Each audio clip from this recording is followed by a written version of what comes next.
Welcome to the Pretty Powerful Podcast, where powerful women are interviewed every week to share real inspiring stories and incredible insight to help women or anyone break the barriers, be a part of innovation, shatter the glass ceiling, and dominate to the top of their sport, industry, or life's mission. Join us as we celebrate exceptional women and step into our power. And now, here's your host, Angela Gennari. Hello, and welcome to another episode of the Pretty Powerful Podcast. My name is Angela Gennari, and today I am here with Nancy Marks. How are you, Nancy? I'm great, Angela. Glad to be here. Yes, it's such a pleasure on a rainy day. So after 30 plus years in corporate, Nancy Marks took a leap of faith and found her passion in fused glass arts. Beginning with a single class, despite her initial self-doubt about having any artistic talent, to her surprise, she discovered a knack for working with glass and embraced the imperfect beauty of her creations. Glass Arts Collective, more than just a studio, it's a sanctuary where artists converge, forming an intimate community bound by the transformative power of art. It's a place where mental well-being flourishes as individuals evoke emotions through artistic expression. Very cool. I'm very excited to talk to you. And I'm one of those, Nancy, who feels like they have no artistic talent whatsoever. So my sister and my dad were very creative, and okay. I can't color in the lines. Forget the game of Pictionary for me. Nobody could ever figure out what I was doing. Yeah. And Well, I tried lots of things, but I I just assumed, and then I had that mental block of self-talk that I couldn't do it. Yep. Well, I I have always said I struggle to draw a straight stick figure. So I'm like, art is not for me. But when you go into these studios, like there's so many of these little paint and sip and all these really great studios, and they really do bring out some artistic talents that we all have uniquely. And what I love the most about your bio is that you said you embraced the imperfections because that's the hardest part for us who are perfectionists, right? It's like, Exactly. no, there's a line out of order. That's not going to work. How do you get through that? Exactly. And it's even worse when you've spent most of your corporate career in accounting and technology and places where everything has to connect just right. Right. Right. You feel like you're working against the forces that have created you. Exactly. That's what I've been, living my life as. And it's like all of a sudden it's like, whoa. Yeah. So you spent your whole career, 30 years in various aspects of corporate. So Yes. what did that look like? That Well, was I actually, accounting. oh, I started off in personnel before it was even called human resources. Uh-huh. And I went to ABC Motion Pictures. Then from there, I went to Columbia Pictures with my boss. And then the stress levels and the inability to maintain a job if your boss leaves was kind of a thing. So I switched over to IT, which I had a background in. I took computer programming in college on punch cards, just to date myself a little bit there. Wow. And I didn't like the languages I was learning in programming, but I definitely had an understanding of kind of how it's put together and what the logic is. And from there, I kind of went to Sony Pictures, which brought Columbia Pictures corporately. So I went to their IT department and was there for quite a while doing administration, budgeting, forecasting, purchasing, making sure that everything lined up well. Yeah. And then I worked for Toshiba, I worked for IBM, I worked for a distributor for technology, and I worked for other various companies. And then my last corporate was working for my husband, who had his own IT company for network infrastructure. Okay. And there I moved more into sales and operations. So I was responsible for all of the accounting department, the sales department to a certain degree. We kind of crossed over on that one. And oh Okay. my goodness, it was a lot of stuff that had to match up just right and had Right. those numbers better balance. And Mhm. So you it took was a that lot. whole career of having to be absolutely perfect. And you went into art, which is the opposite. It allows your brain to have that freedom of, things can just be. They don't have to be a certain way, right? Exactly. And it's almost like my mind and body just sort of exploded. It was like, oh my gosh, an artistic outlet. Oh, good. Um, and it all started with a class which I took because my mom is in an assisted living facility here in California, and they had someone come on site teaching fused glass, and I had never heard of it. I had no idea what it was. I only knew really of glass blowing and stained glass. And so I said, Mom would enjoy if I could do this with her and we could Sure. find some projects together. So begrudgingly, I decided to take that step and book a class, and I did. And I went in and I kept saying, "Oh my gosh, what's this going to look like?" And I thought, okay, mindset. Mom doesn't care if it looks good or not. Right. She doesn't. Exactly. So who am I trying to impress? Right. No one. I mean, if I can do something else with mom, yay. I love that idea. So I took it and I enjoyed it. Mm-hmm. And I found a studio a little bit closer to home and started hanging out there a lot. Yeah. And after a year and a half, I guess about, they closed that location. Um, so I said to my husband, okay, I'm retired now. What do I do? I was having so much fun. And he says, well, you know how to run a business. Open your Yeah. own. Yeah. So Absolutely. about 2 years after I learned what fused glass was, I opened the glass art studio. Wow. I love that. I love that. So there's so many aspects of this that I want to dive into. I mean, first of all, you took this creative outlet. You said, I don't really want to do this, but you did it because of quality time. So you did it for the right reasons, right? Like they Right. always say, if you want to make a lot of money or you want to find your true calling, do it because not for the actual thing. Do it because you have an impelling reason, and you had an impelling reason, and that or compelling Yes, reason. That compelling reason was your mother, right? And spending quality time. absolutely. And so it just dug up a passion that you didn't know you had. And then you took, an opportunity where you said, there's nowhere to go. I'm going to create that place. And so that's how entrepreneurs are born, right? Like that's how we do this. That's exactly how great companies are born. They're filling a need. And usually it's a filling a need that they particularly have. So I love Exactly. And I was actually able to take the lease for the studio um, that was existing that I liked so much. I loved the Yeah. energy in there. I loved the layout and everything. So it saved me a lot of money. I didn't have to do a big build out. Hmm. What I wasn't planning for was COVID, which from the day I opened the door for the public, 5 weeks later, COVID shut California down. Wow, that's brutal. That is so brutal. And Wow. I went through all of those. Oh my God, what did I just do? I took on a lease. I have all this new inventory, all these things. And then I kind of stopped myself and stepped back. And I've learned a lot about mindset and self-talk through all of this. And I used to say, I wish I had more time. I don't Yeah. have enough time in the day. If I only had more time, if I only could get this done too. And now all of a sudden I had that time. So I thought, I had friends coming in to help teach classes because I wasn't that far advanced yet. Hmm. Well, COVID gave me the time to take a lot of classes online and gave me a lot of time to play. I updated things in the studio that I hadn't thought about, color samples and labeling things and putting lights into different areas. And coming out of, as we started to come out of COVID, it was like, I'm a different person. I have so much more confidence. I have so much more inventory to show somebody for inspiration.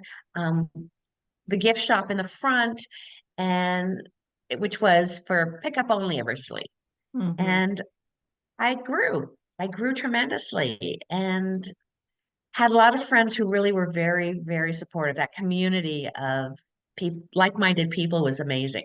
Yeah, I love that. So, yeah, COVID was such a blessing for a lot of people. It gave me the opportunity to slow down too. We were on a fast growth trajectory with my company, but I feel like we were growing, but we were not growing in a sense that would have been sustainable. We were just growing fast, right? And so it was Right. fast growth, but it wasn't, we weren't building the foundation that we needed to be building in order to really sustain that growth long term. So it gave me that quiet time to reconfigure. And that's exactly what you did. You reconfigured your Yeah, business. You thought, okay, how can I make this even better? How can we take a great concept and make it amazing?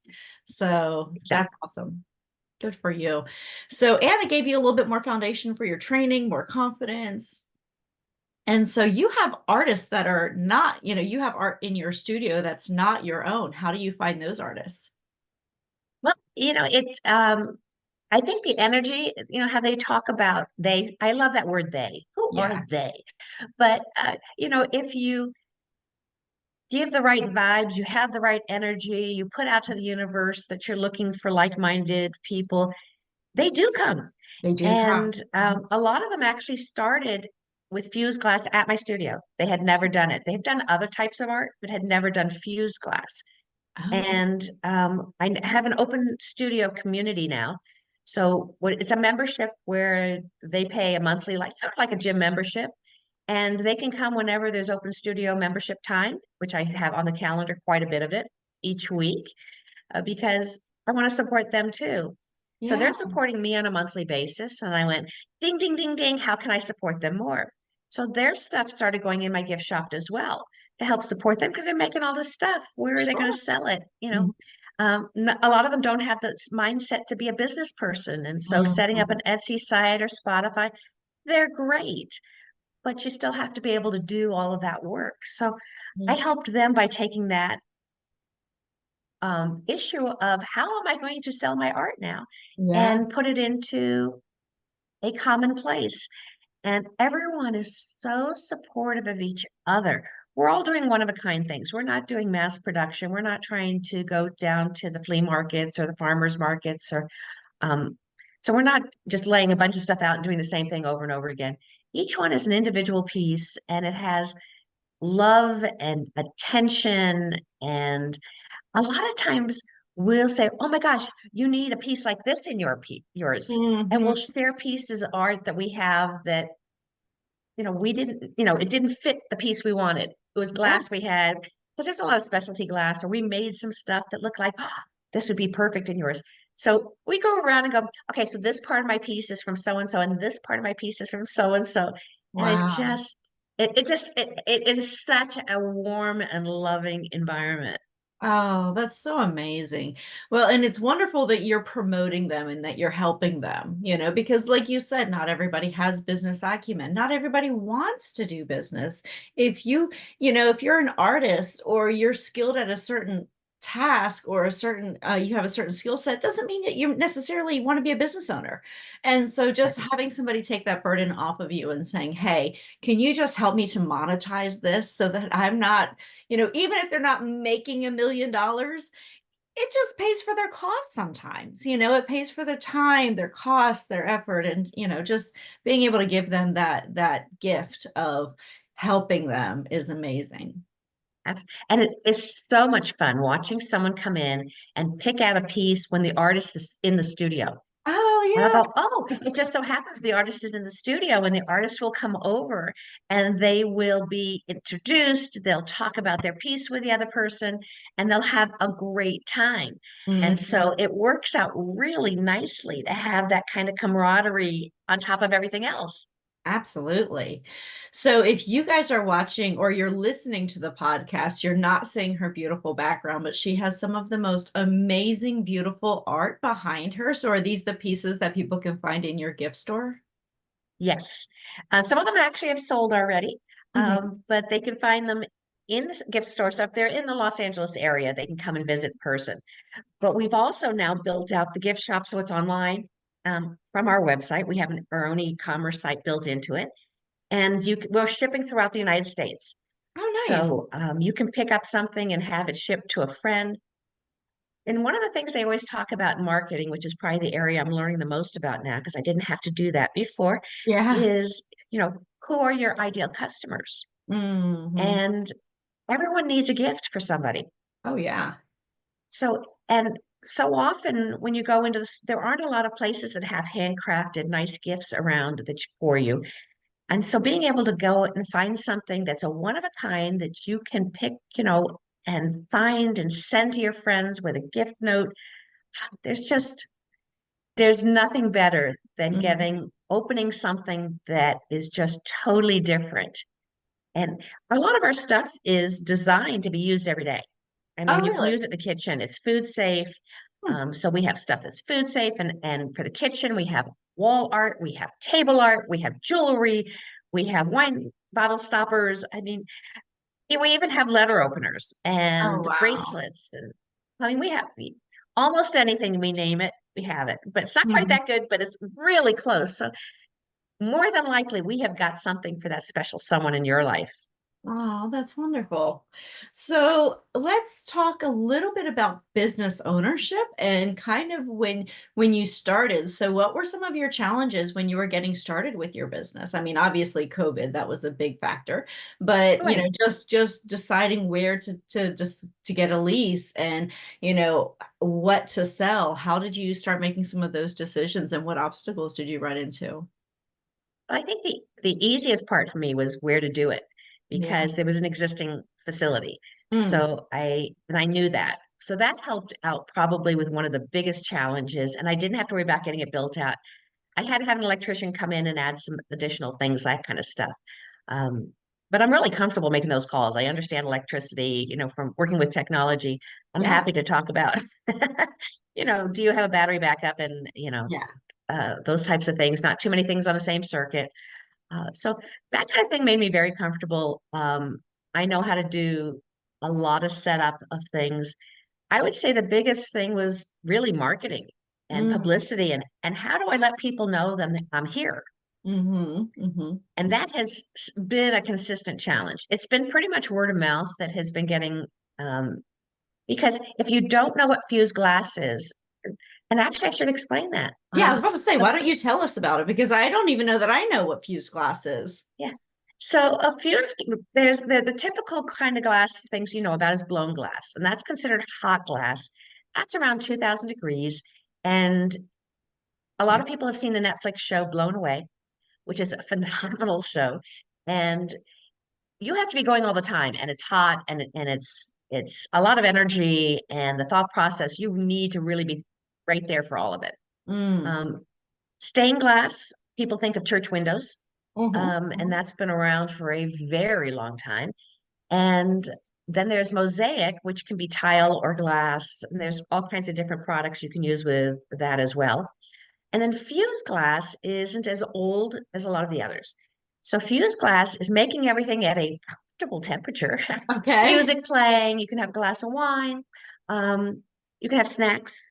So it's a much, much more relaxed environment, which Yeah. I enjoy, and the camaraderie and talking with friends while you're doing it. And then it's put into a big kiln. And so the kilns are similar to ceramic kilns, but the heating elements are in different places. Okay.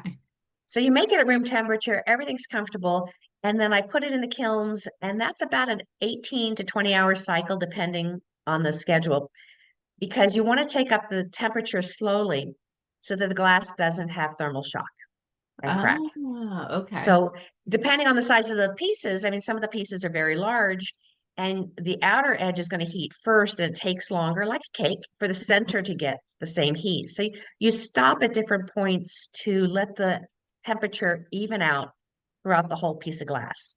And then you go up to another level. So fused glass is usually around 14 or 1500 degrees. Okay. So there's a big difference between blown glass and fused glass, and a big difference between fused glass and the cake in your oven. Yeah, yeah. So, question. So if you had Yeah. these kilns, does the air not circulate around like I would say like a convection oven where, it heats evenly, so it heats the outsides and then it slowly goes to the inside? Is that what happens? Okay, Yes. So interesting. it's the heating elements are on the top and on the sides. Mm-hmm. Some of the kilns are very small. I mean, there's a lot of different sizes of kilns. I have 6 in the studio kilns, and they definitely vary in size.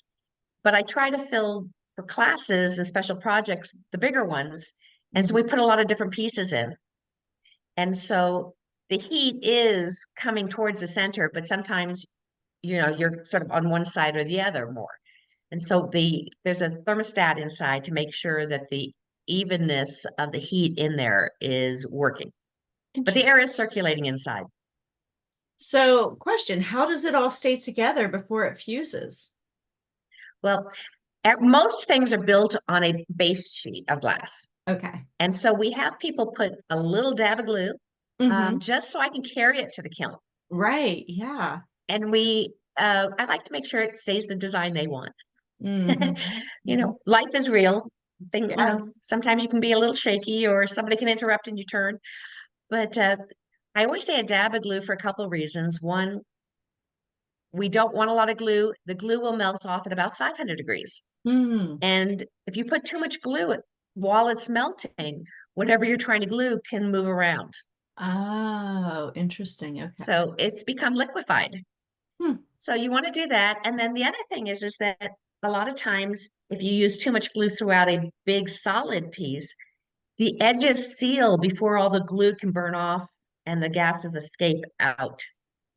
And that can be a nightmare because it will Mm. burn in and it'll create bubbles while it's trying to explode. And oh, it becomes a big mess. Yeah, I So I imagine. try to teach right from the very beginning, a little bit of glue. It's just so I can carry it. Yep. And it's fun to watch because people are used to arts and crafts and it's lots of glue. Yeah. And Yeah. so, mhm. Yep. And, It's just a tiny. just kind of keep reminding them why. And they get it and they go, but this isn't a big piece. And it's like, I'm trying to teach the techniques so you learn it as you grow. All the techniques you're learning in these various classes all build on each other Mm-hmm. so that they're 2 to 3 hour classes. I try not to make it too much. So it's Yeah. fun. You can do it without taking on half a day.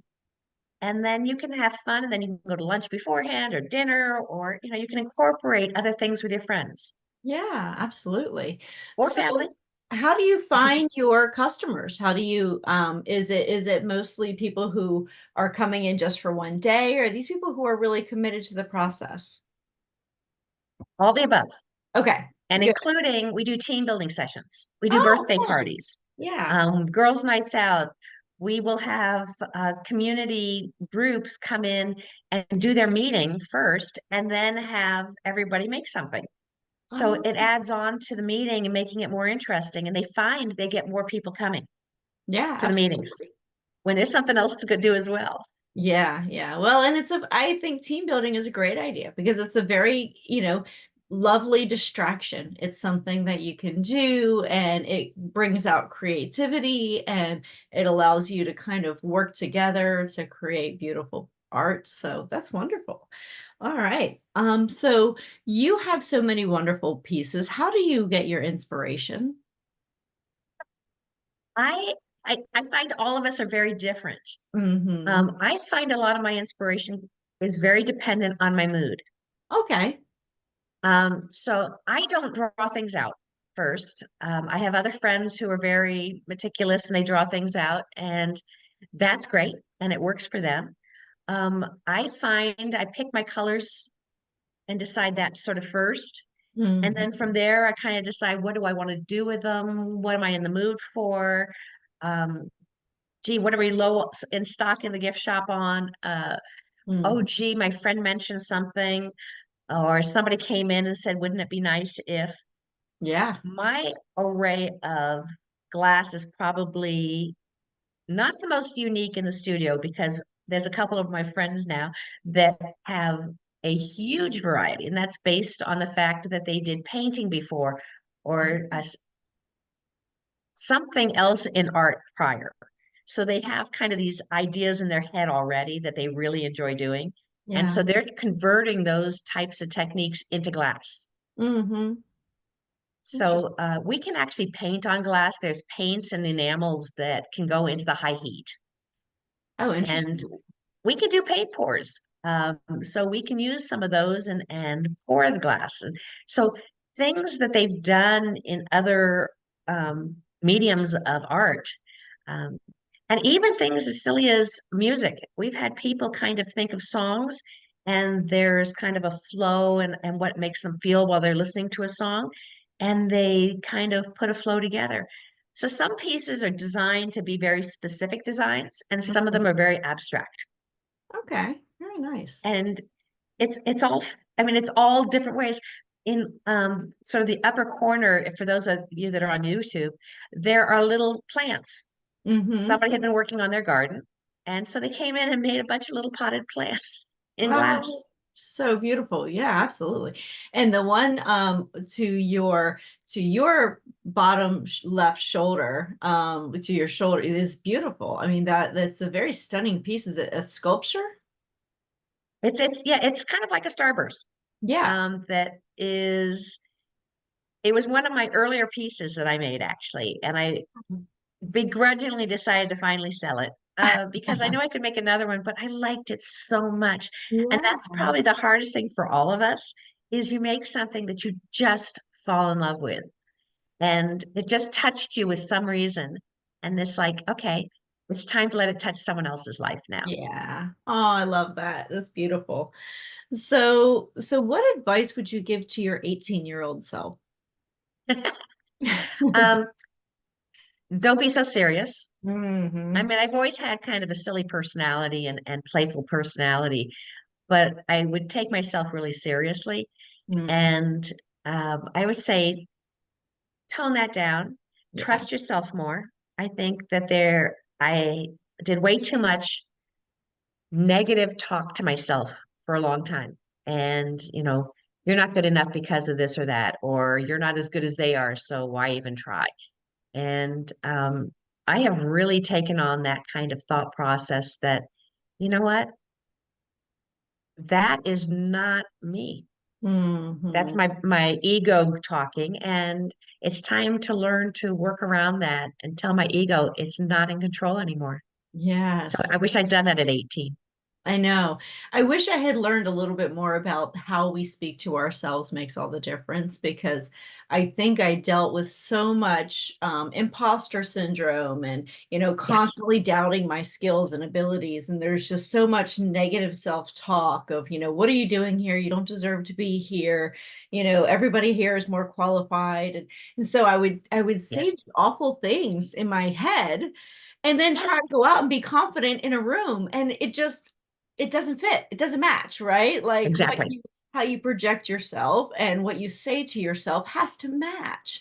And I wish I Absolutely. had known. Yeah, but yeah, the way you talk to yourself, you're so right. I mean, it makes so much difference. And when you had brought up earlier about the self-talk, that neuro-linguistic programming, I'm so, I can't do this and I have no ideas and I'm not sure I can do this. And those things, it just reinforces what you're saying. So if you change the pattern, and I was actually just talking with a friend about this the other day, she said she would wake up every morning and say, oh, I'm so tired. Oh, I'm so exhausted. And then she would just be tired all day. And now she's changed it. Yeah, She wakes up in the morning and she said, I have so much energy, even if she feels terrible, even if right. she feels I have so much energy for today. I'm going to get so much done. I feel so great. I'm going to be so excited to go to the gym, even though she didn't want to go to the gym. And so, but Exactly.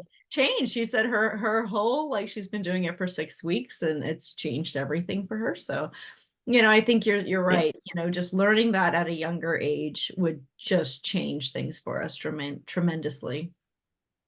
Even just saying you're grateful before I go to Yeah. bed, all the things I'm grateful for. And, when I first did it, it's like, what am I really grateful for? Mhm. I had a cold today. And I mean, so you think about who the people are that you're so grateful for. And, we live in a country that is pretty amazing. Yeah, Mhm. it has its flaws just like everything else. And when you stop looking at those everything else and you just look at the Yeah. positive, it Yeah. doesn't mean you don't know that the other stuff exists or you try to pretend it doesn't. But be grateful for what is Mhm. huge. And that took me a little bit to get used to, but I have to tell you, I sleep better. And when I wake up, I just kind of go, you know what? I really am grateful for those things. And I just kind of retouch on it before I can get out of bed. And I have so much more energy. It's really, Absolutely. I do the same thing. I constantly remind myself how grateful I am. Even when I'm driving and I'm sitting in traffic, I'm so grateful I'm sitting in my car in a warm car and I'm not walking, and I'm so grateful that I, have somewhere to go and I can go to work today. And I'm grateful that, yeah. But so you have to remind yourself, even in those trying times, those are the times that are easy to complain. It's easy to get down on yourself. But yeah, taking that opportunity to be grateful is challenging but rewarding. yeah. I really wish people would stop complaining as much. Hmm. It really is. You just want to like give them a big hug and say, it's really going to be okay. Yeah. You know, it's even, I mean, I was driving yesterday and someone cut me off. Hmm. And my initial was like, what in the world? And I stopped. And I said, I'm really grateful he didn't hit me. I'm really grateful I didn't hit him. I am still here. Yeah. So I don't know what happened in his mind at that point in time, but you know what? I'm going to keep going and I am happy with my life. And boy, where I used to be like angry, road rage almost, type of thing, Hmm. doesn't exist anymore. Yeah. Yeah. I can have those momentary. It's okay. There's Yeah. nothing wrong with those momentary being annoyed, but let go of it. Yeah, yeah. Well, and you were saying earlier that you attract the energy that you put out there. And so when you put out there that you want good people around you and you want artistic, creative, loving people, and all of a sudden they just start coming to you because that's the energy that you're putting out. And so that's what you're attracting back in. Absolutely.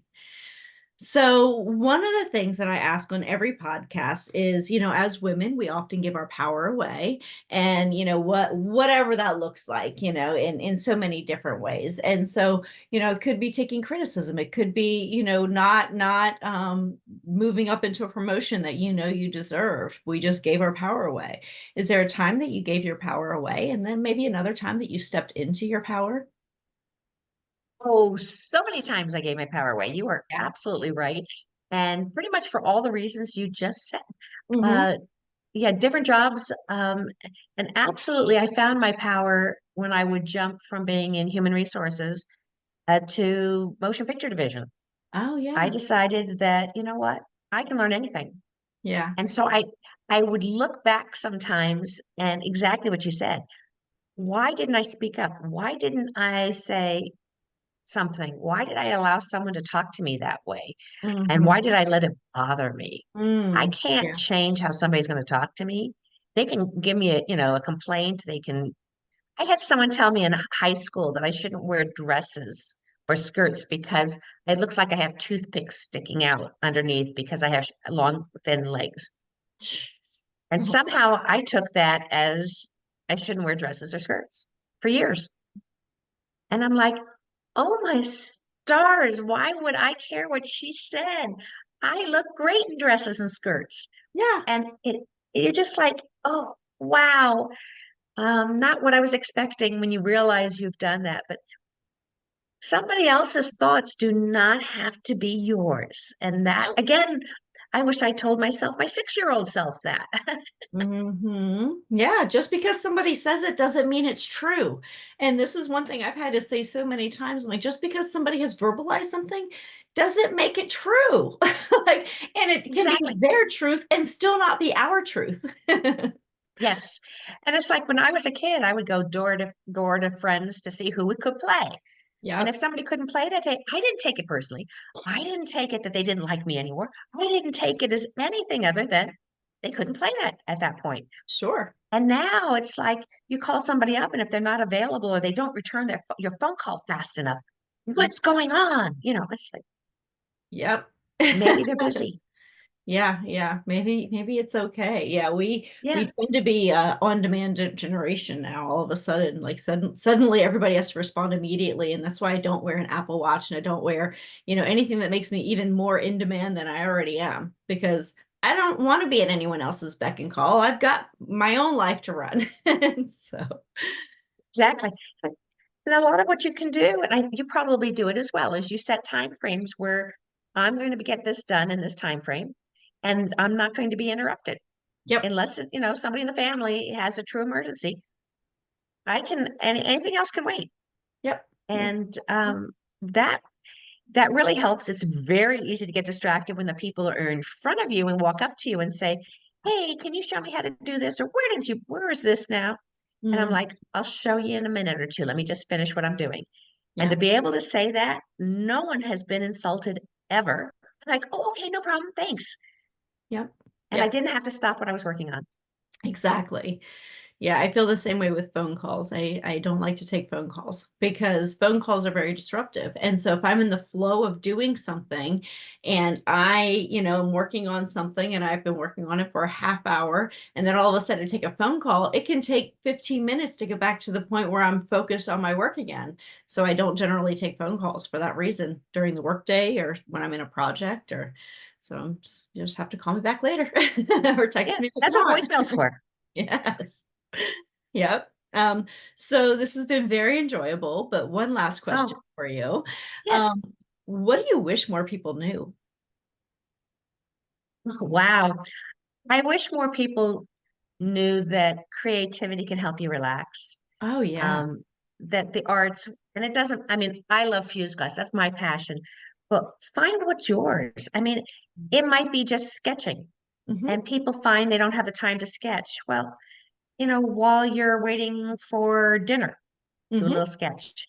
And it doesn't have to be all the time, but boy, what a mindset difference that makes in helping you to just decompress, to relax.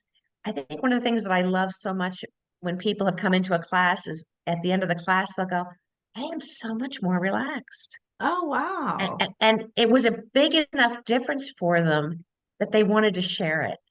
And it's like, those are those gems that are priceless to me. I Mhm. made a difference. It might be a little difference, but I've made a difference in someone's life. Mhm. And that's huge. Mhm. Absolutely. Yes, I 100% agree with you. And yeah, I'm still looking for my creative outlet, but I definitely need to find one because I agree. It is very relaxing.